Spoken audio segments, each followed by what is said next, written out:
Bonjour, donc on a fait une vidéo sur l'homme et Beau Papa, à la fin de l'étude biblique, pose la question: quelle est la différence entre l'être humain et le reste de la création? Donc on a donné des réponses qui sont à la fin de la vidéo, mais on a oublié quand même le principal à notre avis. Et le principal, c'est que l'être humain a été créé à l'image de Dieu. Et si on a été créé à l'image de Dieu, c'est pour le représenter sur terre. Voilà. Donc on va lire un verset qui correspond à ça. Donc ce verset est dans 2 Corinthiens 5, verset 20. Nous sommes donc des ambassadeurs pour Christ, comme si Dieu adressait par nous son appel. Nous supplions au nom de Christ, soyez réconciliés avec Dieu.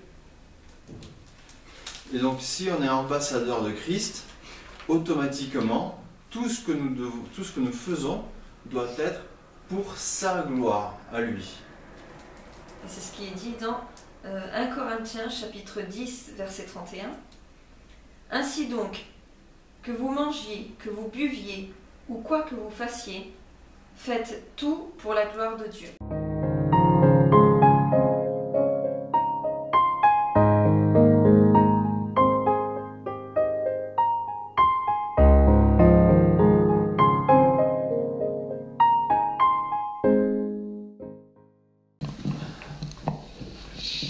Seigneur, on remet cette soirée entre tes mains.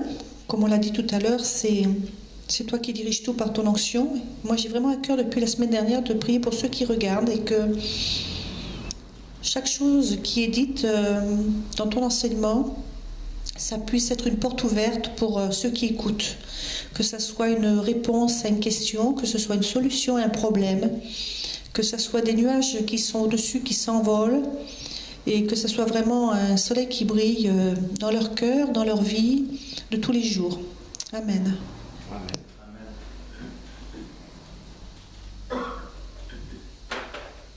Bon, on va attaquer c'est éteint. Ah oui, elle a éteint, oui. Non, monsieur.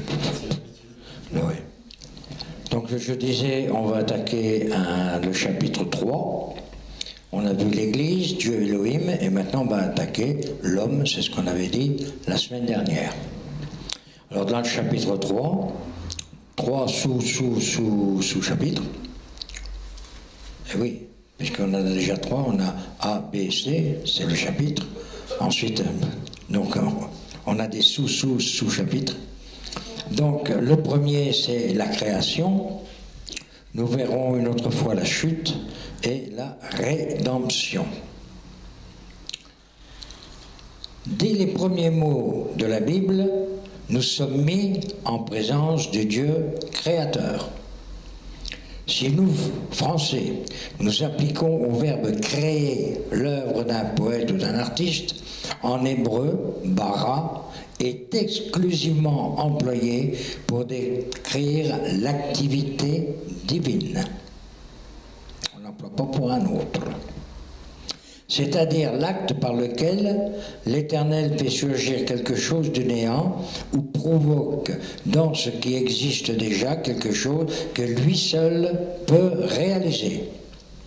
Les théologiens disent que c'est la création à partir de rien. Il suffit de lire Hébreux 11.3. Elle résulte d'un acte souverain et libre de Dieu, Apocalypse 4.11. Il y en a des qui veulent lire? Moi j'ai pris là où il y avait des croix. Oui. C'est pas 4 ans, il n'est pas dans les croix. Eh bien ça fait rien, tu le lis quand même. C'est que les croix, tu les as enlevées en fait? Non mais il faut passer par les croix. Voilà. Moi j'ai fait Hébreux 2, 3. Alors 4, 11. Il y a une postulation. Non, c'est Apocalypse 4, 11. Ah oui. 4. Alors, Apocalypse 4, verset 11. Tu es digne, notre Seigneur et notre Dieu, de recevoir la gloire, l'honneur et la puissance, car tu as créé toutes choses et c'est par ta volonté qu'elles existent et qu'elles ont été créées. Voilà. Donc il a créé librement. Alors quel était le but de la création? Eh bien, d'abord sa gloire en Romains 1, 19, 20 et 25. Romains 1, 19 et 20, et ensuite 25. On peut lire tout Romain, hein. C'est pas interdit. T'as Romain? Oui. Ouais. 1, 19 à 25. 1, 19, 20, et ensuite 25. Donc, car ce qu'on peut connaître de Dieu est manifeste pour eux, car Dieu le leur a manifesté.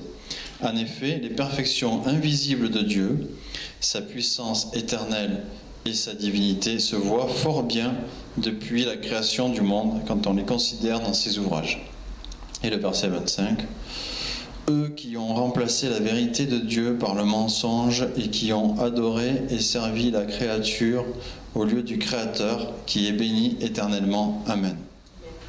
C'est bien, c'était ça? Ça pouvait aller. Exceptionnellement. Donc le but de la création, c'est la gloire de l'Éternel. Tout l'univers se trouve dans une dépendance totale de l'Éternel. Rien ne lui échappe, tout existe de lui, par lui et pour lui. Romains 11, 36, Ésaïe 43, 7 et Psaume 139, 6 à 14 nous en parlent. T'as Ésaïe? Eh bien, allez. Alors, Ésaïe 43, 7. Mais en fait, je vais prendre un petit peu avant parce que sinon, ça coupe la phrase en deux. Fais venir mes fils des pays lointains et mes filles de l'extrémité de la terre. Tous ceux qui s'appellent de mon nom et que j'ai créés pour ma gloire, que j'ai formés et que j'ai fait. Ça, c'était Ésaïe, le psaume. Psaume 139, 6 à 14. Alors là, il faut le faux.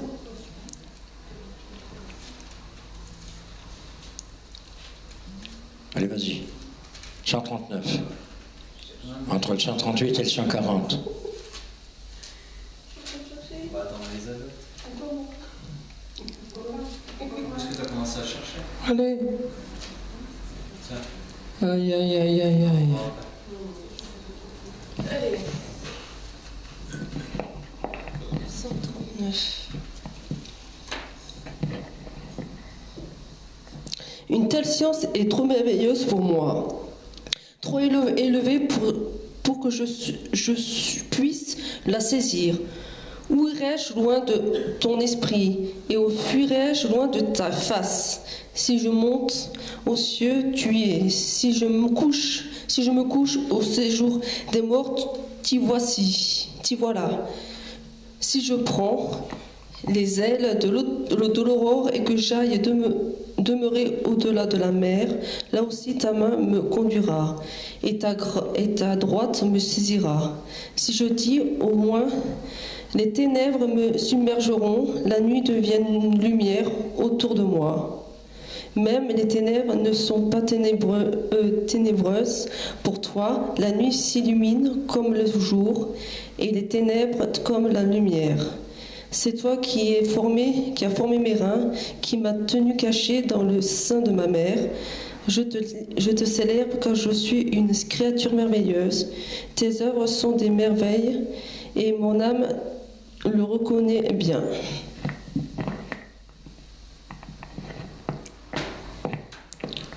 La Trinité et la création.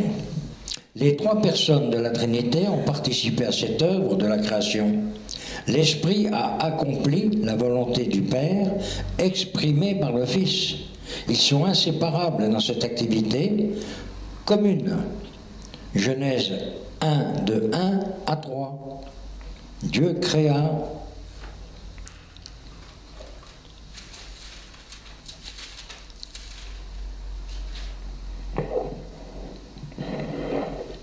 Au commencement, Dieu créa le ciel et la terre.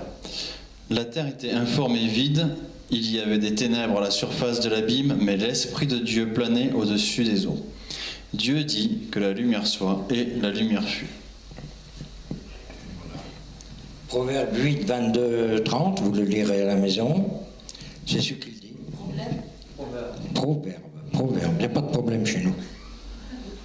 C'est dans la Bible des maths, ça. Alors, Proverbe 8. 22 à 30. Alors, que comprend la création? Eh ben, l'univers matériel avec les lois qui le régissent. Le psaume 8 nous parle du soleil, du vent, de la pluie, des saisons, de la reproduction et de tout ça. Mais il y a aussi l'univers immatériel. Apocalypse 5, 13, Hébreux 1, 7, 10 et 14, Ésaïe 14, Ézéchiel 28, 12 à 15. On va prendre Ézéchiel.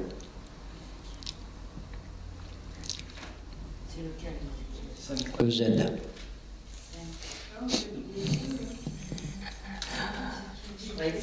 28, 12, non. Apocalypse, c'est AP.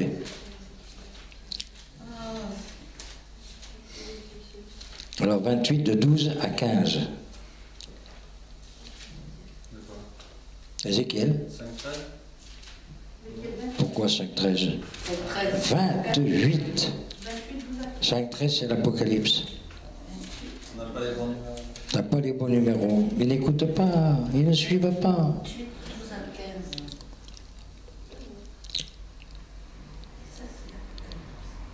Il va y avoir des interros et des gens au piquet.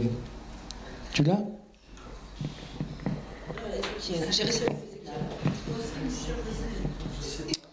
Fils de l'homme, prononce une complainte sur le roi de Tyr. Tu lui diras, ainsi parle le Seigneur l'Éternel. Tu mettais le sceau à la perfection, tu étais plein de sagesse, parfait en beauté. Tu es en Éden, le jardin de Dieu. Tu étais couvert de toute espèce de pierres précieuses, de sardoine, de sopaze, de diamant, de chrysolite, d'inox, d'onyx, de jaspe, de saphir, d'escarpouche, d'émeraude et d'or. Des tambourins et des flûtes étaient à ton service. Préparé le jour où tu fus créé. Tu étais un chérubin protecteur aux ailes déployées. Je t'avais placé et tu étais sur la sainte montagne de Dieu. Tu marchais au milieu des pierres étincelantes. Hébreux 1, 7 et 10. 7, le 10 et le 14. Ouais. Alors, Hébreux 1, verset 7. De plus, il dit des anges, il fait de ces anges des esprits et de ses serviteurs une flamme de feu. Verset 10, il dit encore, toi, Seigneur, tu as au commencement fondé la terre, et les cieux sont l'ouvrage de tes mains. Et 14, ne sont-ils pas tous des esprits au service de Dieu, envoyés pour exercer un ministère en faveur de ceux qui doivent hériter du salut?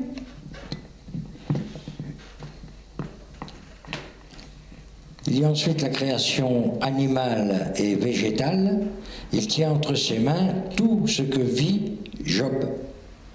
Vous voulez qu'on le lise, Job? Non, c'est pas ça. Job 12, 10, vous le lirez à la maison. Il crée ensuite les peuples de la terre. Il domine sur les nations. Psaume 22 et verset 29. Psaume 22, verset 29.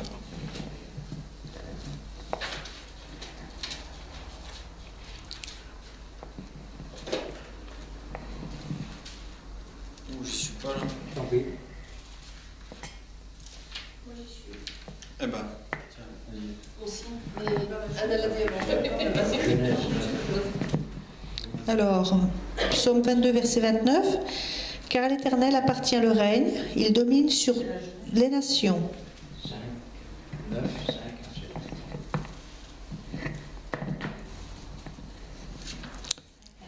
Oui. Alors, l'homme est une création parfaite de Dieu. L'homme n'a pas fait l'homme. Quand on dit l'homme, c'est l'humanité, hein, parce que juste la petite sœur, elle dit non, on n'est pas concerné. Si, si. Hein, il n'avait pas fait l'homme tel que nous sommes aujourd'hui, parce qu'on verra plus tard. D'accord? Alors on va prendre Genèse 9, 5 à 7, qui vont nous expliquer tout ça. Tu l'as? Non? Tu l'as. Donc, mais aussi, je réclamerai votre sang, c'est-à-dire votre vie. Je la réclamerai à tout animal, et je réclamerai à chaque homme la vie de l'homme qui est son frère. Celui qui verse le sang de l'homme, par l'homme son sang sera versé. Car Dieu a fait l'homme à son image, et vous, soyez féconds et multipliez-vous, peuplez la terre et multipliez sur elle. Voilà. Et les psaumes 8, vous le lirez à la maison, il y en a un grand morceau au psaume 8. Donc l'être humain est le résultat d'une intervention spéciale de Dieu, créé à son image. Ce caractère distingue l'homme de tous les êtres qu'il a créés. Il est susceptible d'avoir des relations privilégiées avec Dieu, d'entrer en dialogue, d'être en communication avec lui. Alors, beaucoup de gens nous disent « Ah ben oui, mais vous croyez à un truc qu'on ne voit pas, qu'on ne sait pas, qu'on ne connaît pas, et puis de toute façon, il ne répond jamais. » La preuve en est, regarde ce qui se passe dans notre société. Ah, si ton Dieu existait, il n'y aurait pas ça. Mais c'est bien parce qu'il existe, et oui, et oui, et oui, et oui, parce qu'il nous a fait libres. Et voilà, quand Adam a été mis au jardin d'Éden, il était libre. Il n'avait aucun compte à rendre. Mais l'Éternel lui a dit, attention, tu ne mangeras pas du fruit de cet arbre. Alors c'est une image. Alors là, on a fait des kilos, des tonnes de blabla, là. Oh, il y avait une pomme, alors on a les pépins, j'en passe les meilleurs. Mais qu'est-ce que c'est que le fruit? Le fruit, c'est ce qui découle de quelque chose. Nous avons l'esprit de l'Éternel, donc nous portons du fruit. Ça ne veut pas dire qu'on va bourgeonner, on va... D'accord? Il faut quand même... il faut essayer de comprendre un peu la Bible. D'ailleurs, dimanche, on va reprendre un truc là. Mais il faut essayer de se mettre à la place des gens qui ont pu écrire toutes ces choses-là. Ils ne l'ont écrit que dans l'idée qu'il y avait il y a 7000 ans, 6-7000 ans.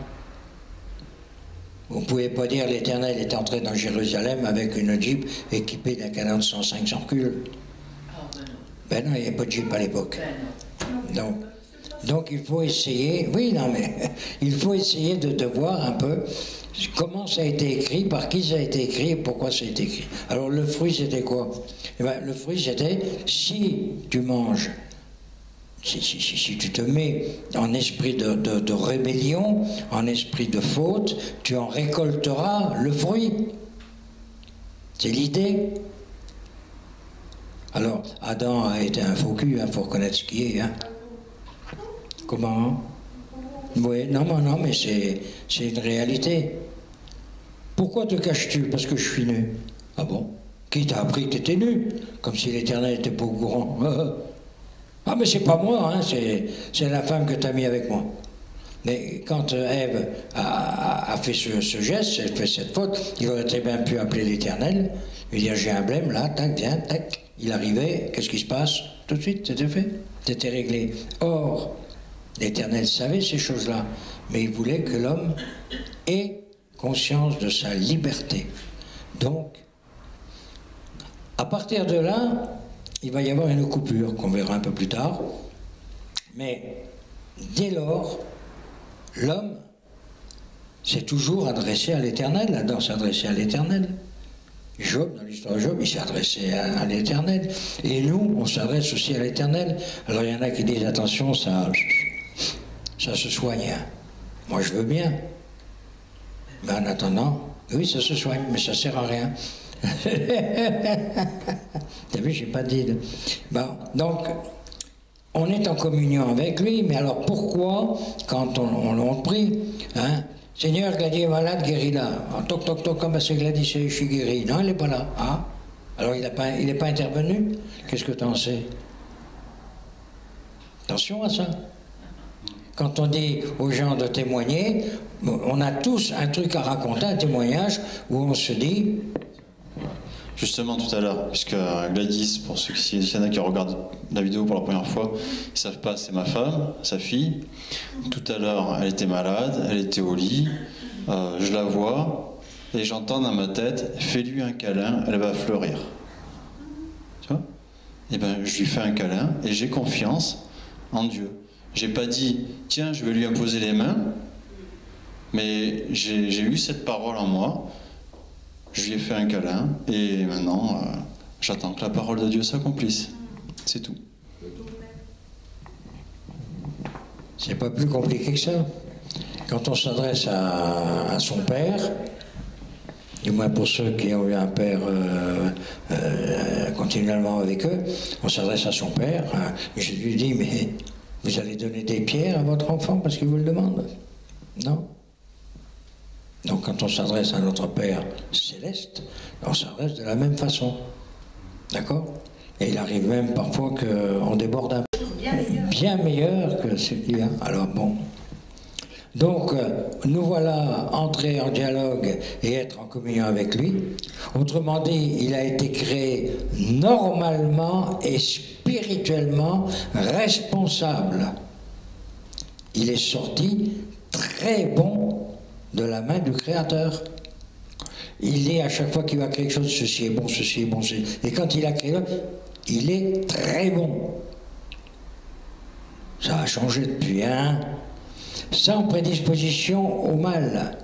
Seule sa capacité de décision et sa volonté sont à l'origine de son choix.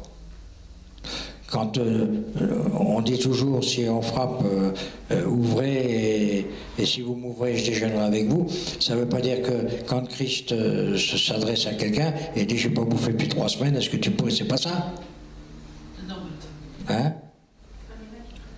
Eh oui, mais il dit, je veux rentrer, que ce soit nous qui en parlions à quelqu'un, c'est toc-toc, hein? Si la personne dit, moi, j'ai autre chose, ben, il a autre chose. Il n'y a aucun problème.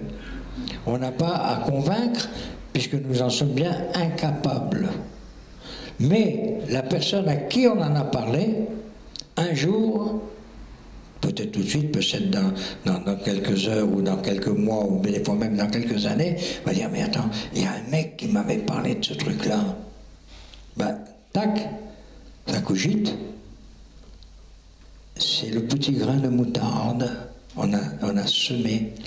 Mais ça ne veut pas dire qu'on va récolter. Voilà ce qu'il y avait à dire donc sur l'homme. Vous allez me dire, c'est pas grand-chose, on le savait déjà. Eh bien, moi je veux bien, mais j'ai encore lu cet après-midi un article sur un monsieur qui dit ne pas être très chrétien, mais étant un peu chrétien quand même, et puis qui dit, mais pourquoi notre société est comme ça? C'est simple.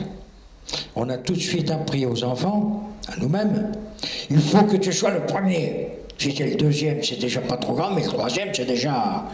Oui, mais on était 50 à l'école. Et moi, je disais toujours, mais on peut pas être 50 premiers, c'est pas possible. La preuve, j'étais toujours dernier. Oui, si, des fois, je me laissais avoir par un plus futé que moi, j'étais avant-dernier. Ah, ouais. Ah, ça me mettait... Et puis on me changeait d'école, et des fois j'arrivais avec un professeur qui était un professeur, puis là je sais pas pourquoi je faisais premier, ou deuxième quand je faisais pas grand chose. C'est bizarre. C'est bizarre parce qu'il y a des professeurs qui apprennent quelque chose, et il y a des professeurs qui font étalage de leurs connaissances. Mais on s'en fout de leurs connaissances. On s'en fout. C'est pas leur connaissance qui nous intéresse, c'est savoir ce qui est intéressant pour nous. Alors, il faut que tu te battes, il faut que tu te... Ah bon, et dans la cour, qu'est-ce qu'on faisait? Moi, j'étais à 4-5 ans chez les bonnes sœurs, parce que c'était comme ça dans la famille, et on gardait le bout de pain avec la fourchette. la fourchette à l'envers, dans la main, comme ça, et de l'autre, un œil sur le bout de pain. Alors la sœur passait, ça va la petit. Alors, on tourne un peu la tête, elle n'a pas le temps de tourner la tête, il y en a qui a amené la main, non. Clac. Eh oui, non, mais on en a tous pris des coups de fourchette dans les mains. Eh ben oui, on nous apprend ça. Ouais. On nous apprend à nous battre pour nous-mêmes. Alors qu'il aurait été plus malin de dire, bon, tu veux un deuxième morceau de pain, tiens, voilà un deuxième morceau, puis laisse-lui le sien, puis terminé, c'était fait, et on aurait appris, mais ça ne veut pas dire qu'on n'était pas copains pour autant, hein. On sortait dans la cour, on se mettait une bonne trempe, et puis après c'était fini. Mais il fallait faire soigner la main aussi un peu, quoi. Voilà. Alors, toutes ces compétitions, on ne prend que les meilleurs. Mais ça sert à quoi de prendre les meilleurs? Moi j'ai connu des gars qui étaient formidables, qui étaient du tonnerre de Zeus, comme disait machin. Hein, et ils avaient des bacs plus 28, 29 ou 45, je sais pas combien là. Ils connaissaient des trucs merveilleux. Et puis quand on les mettait au manche de l'avion, maman, je vais mourir. Ben clac, ça en fera de moins. Eh oui. C'est ça qui est bien avec le Seigneur, c'est qu'on n'a pas besoin Il parle de diplôme, et c'est ça qui est bien avec le Seigneur, c'est qu'en fait, il ne nous choisit pas, d'abord il nous choisit par grâce, et il ne nous choisit pas justement en fonction de notre expérience, en fonction de la quantité de diplômes qu'on a, en fonction de ce qu'on sait ou qu'on ne sait pas faire. Il nous choisit parce qu'il sait qu'en nous, il y a un potentiel, et que le potentiel, nous, des fois même, on l'ignore. On le découvre après, ou c'est les autres qui nous le disent. Mais le Seigneur, il sait déjà d'avance. Et il n'a pas besoin de diplôme, ou qu'on soit le premier, ça n'a aucune importance. Et ça, c'est super. Moi, je ne suis pas non plus une super douée. Et donc, c'est super.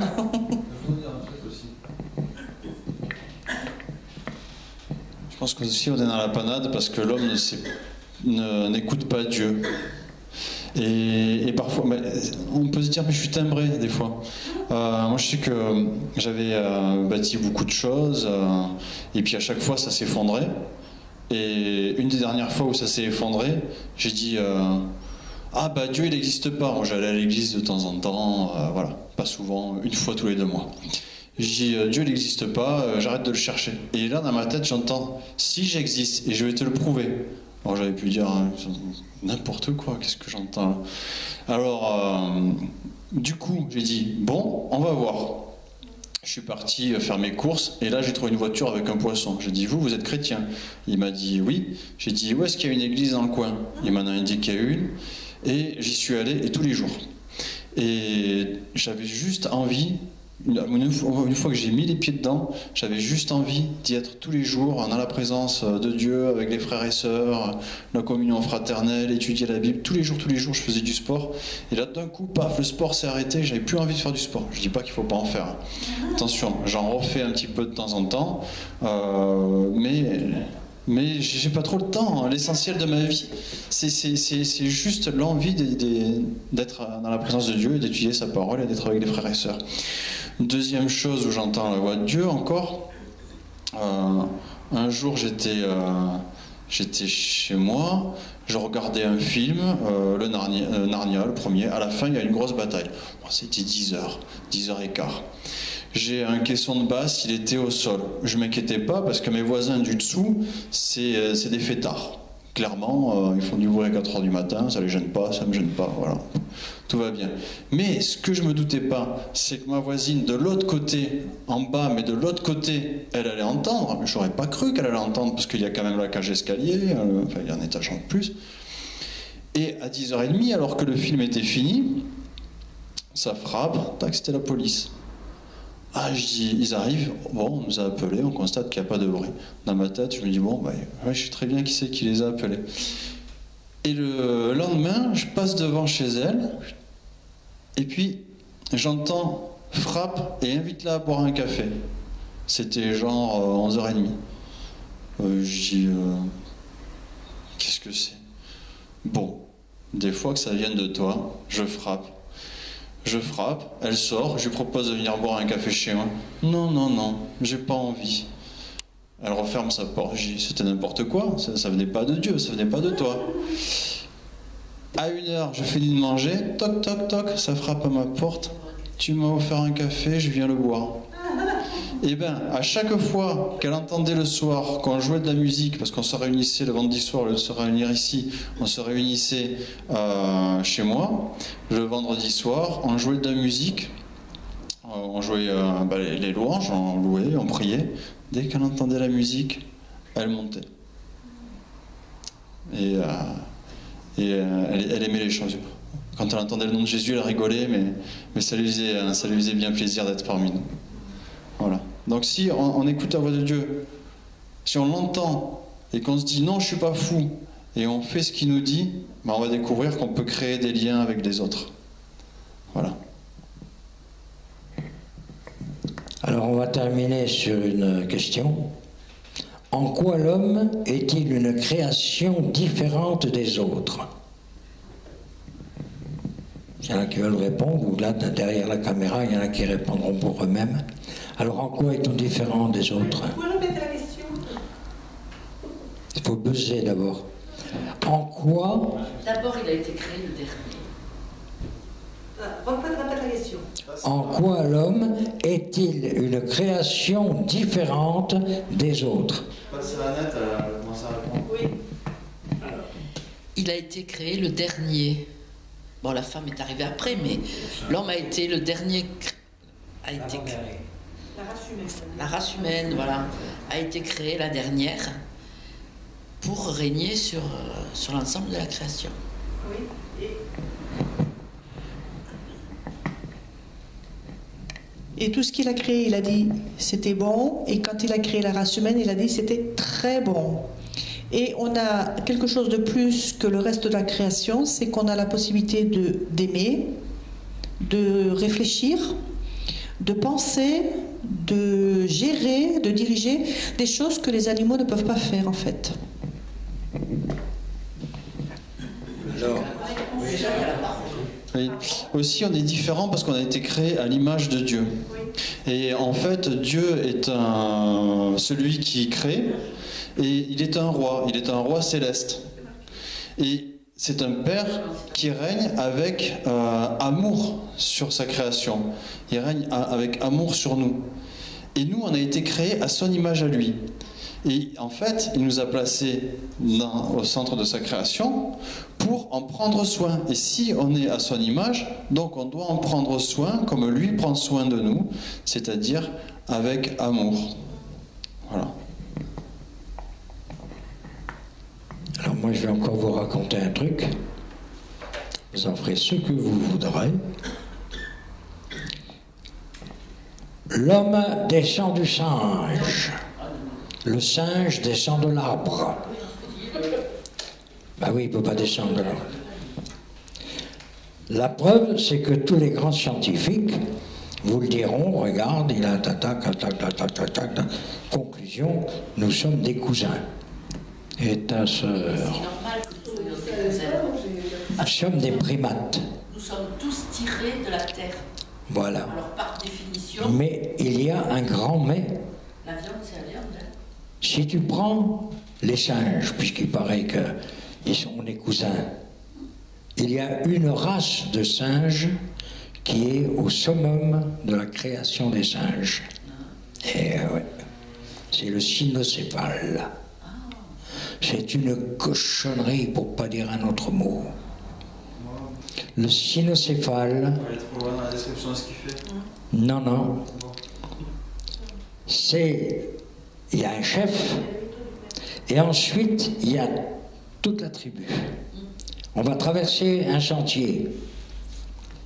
Les femelles, les vieilles femelles passent d'abord, reconnaissent si tout il est beau. Ensuite, on fait passer les autres femelles avec les petits.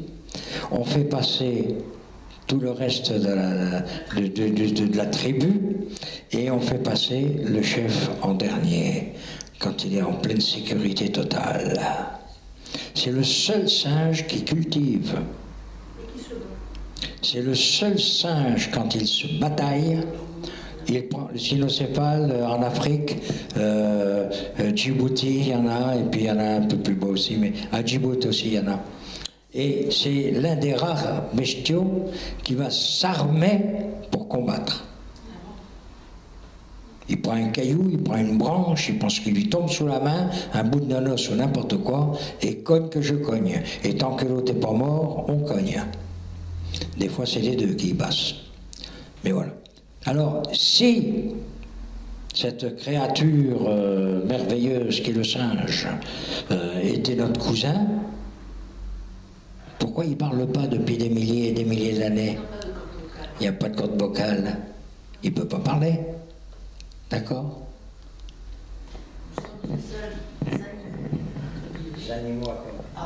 Je veux rajouter autre chose aussi, c'est que la théorie de Darwin qui dit, parce que nous petits on nous a rabâché ça aussi, qu'on était des descendants du singe, machin, patin couffin, et la marmotte elle met le chocolat dans le papier d'alu. Ce qu'on oublie de dire aussi, c'est que sur la fin des temps, avant que Darwin ne décède, il a dit qu'il s'était énormément trompé et qu'il reconnaissait que l'homme était bien une créature de Dieu et qui n'avait rien à voir avec la descendance animale. Et dans la Bible, dans la Genèse, il s'est bien précisé que Dieu a créé dans l'ordre certaines choses, les astres et les animaux, et il a créé l'homme. Et la femme est tirée de l'homme.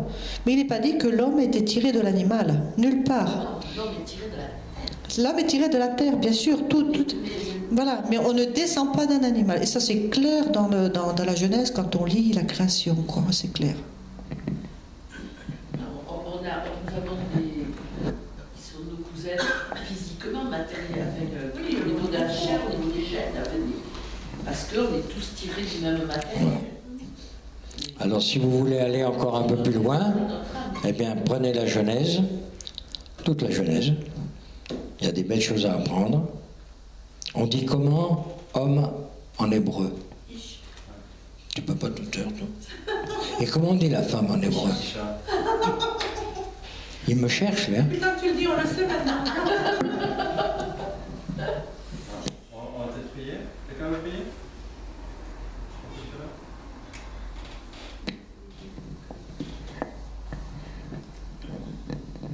Eh bien, merci Seigneur pour tout ce que tu nous apportes. Dirige-nous, remets-nous d'aplomb, d'abord avec toi puis avec nous-mêmes, et conduis-nous directement vers toi. Moi, je te confie, moi, au début, les frères et les sœurs, et guide-nous comme, je crois que c'est Anne qui a dit ça tout à l'heure, tu as fait de nous des sacrificateurs. Ça peut sembler bizarre, mais on verra dimanche avec Melchisedec, mais il avait qu'à viendre. Voilà, et la semaine prochaine, eh bien, on parlera de connaître Dieu, et donc on commencera par connaître Jésus. Bonne soirée.